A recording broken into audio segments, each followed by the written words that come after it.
Hujambo na karibu kusikiliza yaliyojiri hii leo DRC, ambapo pia tutakuletea uchambuzi wetu kuhusu hali ya kisiasa DRC tulionayo hii leo.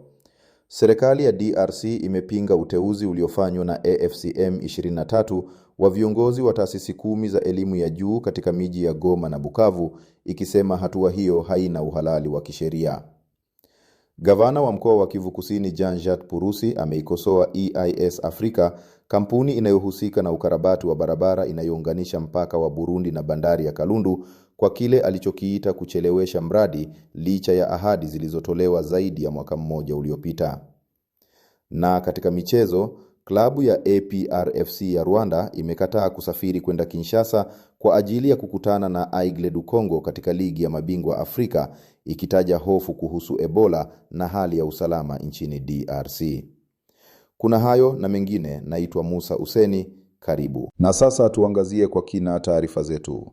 Serikali ya DRC imepinga uteuzi uliofanywa na AFCM 23 wa viongozi wa taasisi 10 za elimu ya juu katika miji ya Goma na Bukavu, ikisema hatua hiyo haina uhalali wa kisheria.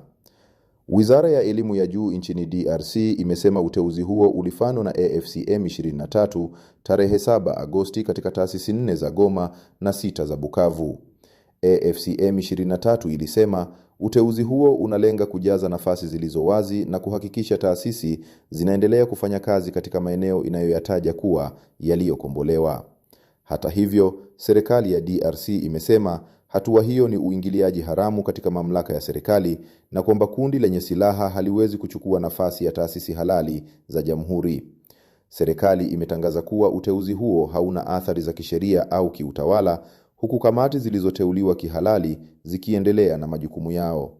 Pia imeonya kwamba watakaotekeleza uteuzi huo wanaweza kuchukuliwa hatua kwa mujibu wa sheria. Tujielekeze mkoani Ituri. Hali ya usalama inaendelea kuzorota katika eneo la Mambasa mkoani Ituri baada ya raia wawili kuuawa na zaidi ya watu 20 kuripotiwa kutoweka kufuatia mashambulizi yanayohusishwa na ADF. Raia wawili wameuawa katika matukio mawili tofauti usiku wa Jumamosi kuelekea Jumapili Agosti 9 katika wilaya ya Mambasa. Mmoja aliuawa Mirindi karibu na Mambasa Center, huku mwingine akipigwa risasi katika eneo la PK 26 kwenye barabara ya Mambasa Makeke. Wakati huo huo, angalau watu 21 hawajulikani walipo kufuatia mfululizo wa mashambulizi katika usultani wa Babila Babombi. Mashambulizi hayo yamesababisha hofu kubwa na kuvuruga shughuli za kijamii na kiuchumi, huku baadhi ya wakazi wakikimbia vijiji vyao. Mashirika ya kiraia yameitaka serikali na jeshi kuongeza operesheni dhidi ya ADF na kuwaokoa watu wanaodaiwa kutekwa. Kiongozi wa Nouvelle Société Civile Grace Kakundo amesema jeshi linapaswa kuchukua hatua dhidi ya waasi hao ili kuwaweka huru watu wanaoshikiliwa mateka. Kwingineko ni kwamba DRC inajiandaa kupanua matumizi ya chanjo ya Ervebo katika kukabiliana na mlipuko wa Ebola aina ya bundibujo, huku wataalamu wakipanga kuanza majaribio ya kutathmini ufanisi wake dhidi ya virusi hivyo. Mamlaka za afya nchini DRC na Africa CDC zimeelekea katika mkakati wa kutumia Ervebo katika mikoa ya Ituri na Kivu Kaskazini. Mkurugenzi mkuu wa Africa CDC Jean Kaseya amesema uamuzi huo unatokana na dalili kwamba watu waliowahi kupata chanjo dhidi ya Ebola Zaire wanaweza kupata kinga fulani dhidi ya bundibujo. Hata hivyo, wataalamu bado hawajathibitisha kikamilifu ulinzi huo kwa binadamu. Ndiyo maana majaribio yanatarajiwa kuanza katika wiki 2 hadi 3 zijazo. Profesa Jean-Jacques Muyembe amependekeza kuunda kizuizi cha chanjo katika maeneo yaliyo hatarini yakiwemo Tshopo na Hautuwele ili kuzuia virusi kusambaa zaidi. Kwa sasa, DRC ina takriban dozi 2,000 huku dozi 500,000 zikiwa katika hifadhi ya kimataifa. Gavi imeahidi hadi dola milioni 40 kusaidia upatikanaji wa chanjo hiyo. Huko Uvira mkoani Kivu Kusini, Gavana Jean-Jacques Purusi Sadiki ameikosoa kampuni ya EIS Africa kwa kuchelewesha ukarabati wa barabara ya RN 30 na ameipa siku 7 kuanza kazi au kukabiliwa na hatua za kinidhamu. Gavana Purusi ameikosoa EIS Africa, kampuni inayohusika na ukarabati wa barabara inayounganisha mpaka wa Burundi na bandari ya Kalundu, kwa kile alichokiita kuchelewesha mradi licha ya ahadi zilizotolewa zaidi ya mwaka mmoja uliopita. Gavana huyo pia ameibua wasiwasi kuhusu gharama ya mradi, akidai kuwa inafikia takriban dola milioni 3 kwa kila kilomita. Aidha, amelalamikia kutotekelezwa kikamilifu kwa masharti ya mkataba, ikiwemo kunyunyizia maji barabarani ili kupunguza vumbi. Ameipa kampuni hiyo siku 7 kuanza kazi katika maeneo yaliyotajwa na kuwasilisha ratiba ya utekelezaji. Gavana Purusi ameonya kuwa hatua za kinidhamu zitachukuliwa endapo maagizo hayo hayatatekelezwa. EIS Africa haikuwa imetoa majibu kuhusu tuhuma hizo wakati taarifa ilipochapishwa.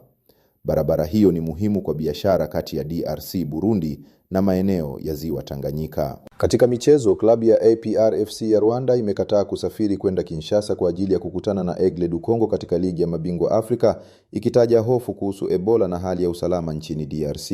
Kocha wa APR FC Abdelrahim Taleb amesema klabu hiyo imeamua kuiomba CAF mchezo huo uchezwe katika uwanja wa upande wowote. APR FC pia haitaki kuipokea Aigle du Congo mjini Kigali. Kocha huyo amesema wasiwasi kuhusu mlipuko wa Ebola na hali ya usalama nchini DRC ndio sababu kuu za uamuzi huo. Licha ya hilo, APR FC inaendelea kujiandaa kwa mashindano hayo huku ikifuatilia maendeleo ya Aigle du Congo. Kwa upande wao, Aigle du Congo wanaendelea na maandalizi nchini Tanzania ambako walicheza mchezo wa kirafiki dhidi ya Young Africans na kushinda kwa mabao 2-1. Mchezo wa kwanza umepangwa kufanyika Kinshasa kati ya tarehe 4 na 7 Septemba, huku marudiano yakitarajiwa Rwanda kati ya Septemba 11 na 13.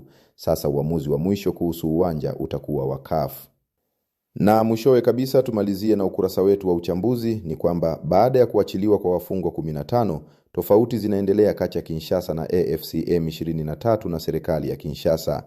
Awali Abedi Jean de la Croix alifanya mahojiano na Omar Kashindi. Yeye ni mchambuzi wa masuala ya kisiasa kutoka Mpumalanga hapa nchini. Abedi alimuuliza kama hii ni hatua muhimu na ya matumaini kurejesha amani DRC. Omar Kashindi alianza kwa kutoa mtazamo wake. Ndio mchakato ambao kwamba ulianza kwanza kutekelezwa katika nchi ya Doha kule kati ya Jamhuri ya Demokrasia ya Kongo pamoja na kikundi cha waasi cha M23, na ndio kuachiliwa kwa baadhi ya wafungwa wa kisiasa 15 wa kundi hilo la M23 katika nchi ya Jamhuri ya Kidemokrasia ya Kongo na kukabidhiwa kwenye kundi hilo, ndio ni mojawapo ya mchakato mzuri ambao inaonyesha kwamba wanaendelea kutimiza na kutekeleza yale yote ambayo waliweza kusaini kule katika nchi ya Doha kati ya serikali yetu pamoja na kundi hilo la 23. Na kwa namna wanavyoona, je, hatua hii inaweza kusaidia kujenga amani kati ya serikali ya Kinshasa na AFC M23 au bado kuna changamoto kubwa za kuaminiana? Ndio, changamoto kubwa hiyo ya kuaminiana ndio inaweza kuwepo, na pia haiwezi kuwepo kwa sababu kitu kilichopo hapo ni mtazamo kutoka sasa kwa raia, kwa sababu ndio serikali kama serikali inakuwa na mchakato wake, na pia raia nao pia inakuwa na mchakato wake, aidha mtazamo wake, na kulingana na mchakato ambao uliopo kwa sasa kati ya jamhuri, kati ya Kongo na kundi hilo la waasi katika baadhi ya kutekeleza mikataba yao, ikiwepo mojawapo ya wafungwa. Kwa upande wa raia kweli hali si nzuri zaidi, unaona, kwa sababu raia kama raia, yani kitu ambacho wangetazamia zaidi na zaidi ni ile kutokomeza kabisa hasa kundi hilo la M23 ambao katika hali moja nyingine ambayo inatesa raia pamoja na raia kukimbia na kuacha makazi na pia hata raia pia kukimbia na kuitwa wakimbizi wa ndani katika nchi yao. Na hili ndio jambo ambalo huenda raia ilikuwa inatazamia zaidi na zaidi, na huenda hali kama hiyo ikiendelea, na tukiona kwamba katika michakato kama hiyo mtangazaji, yani inakuja kuonyesha kwamba kundi hilo tayari la M23 yani imetoa kipaumbele katika hali moja au nyingine na Jamhuri ya Kidemokrasia ya Kongo, kwa sababu wao kuingia katika hali ya mikataba kama hiyo inaonyesha kwamba ile kundi la M23 kutoka kiurahisi katika maeneo ambao wameshikilia itakuwa ni vigumu mno, kwa sababu tayari ni kama vile kundi ambalo limejulikana kitaifa kwamba ni kikundi cha kisiasa cha mlango wa kushoto. Kama ulivyosema, itakuwa vigumu M23 kuweza kuondoka katika maeneo ambayo wameadhibiti, na ukiangalia na jicho la tatu kabisa utakubaliana nami kwamba serikali ya Jamhuri ya Kidemokrasia ya Kongo ni kama haina nguvu za kuondoa waasi wa M23 katika maeneo ambayo wanaadhibiti. Sasa unadhani nini kifanyike sasa ili pengine M23 waweze kuondoka katika maeneo ambayo wanaadhibiti na amani ya kudumu iweze kurejea katika maeneo yote ya Jamhuri ya Kidemokrasia ya Kongo?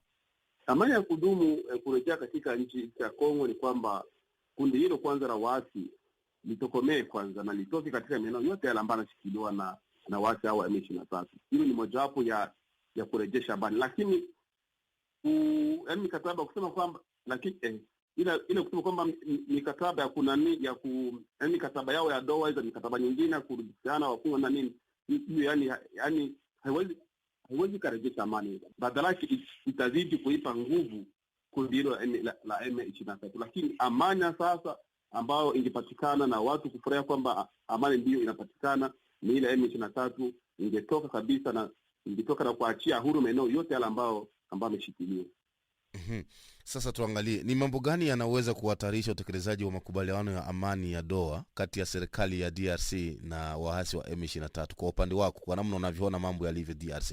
Kwa sasa mambo ambayo yalivyo kulingana na mkataba huo, kwa kweli ni kama vile ni kitu ambacho yaani ni mkataba uliochanya sana na ambao hauwezi kufanikiwa chochote kile, kwa sababu hilo la kusema kwamba M23 itatoka hizi itatoka leo hizo kesho, yaani ni jambo ambalo yaani bado lingana na giza mno, kwa sababu bado wanazidi pia kuendeleza kusonga mbele na kuendelea pia kufikiria baadhi ya maeneo mengine tofauti na kurudia nyuma, wanazidi kusonga. Kwa hiyo hapo itakuwa makubaliano yaliyochanya na yaliyo na giza mno.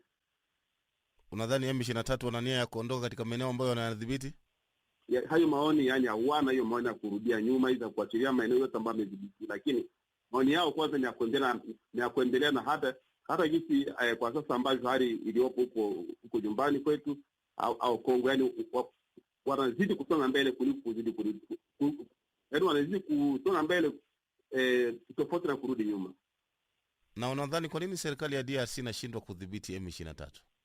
Kudhibiti waasi kwa upande wa serikali ni nguvu, lakini tukiangalia za mtazamo wa Kongo, yaani inaonyesha udhaifu wa serikali ya Kongo, kwamba nguvu zao ndio zipo, lakini nguvu zao ni ndogo sana, ndogo sana, yaani kuaminika kiraia kwamba endapo wanaweza kawatoa au la, yaani nguvu hawana, japo kimaneno wanasema, lakini kwa kweli hawana nguvu za kutoa M23. Labda serikali kundi lenyewe la waasi M23 itekeleze makubaliano ya Doha warudi nyuma, lakini wasipoyatekeleza watazidi kuendelea mbele.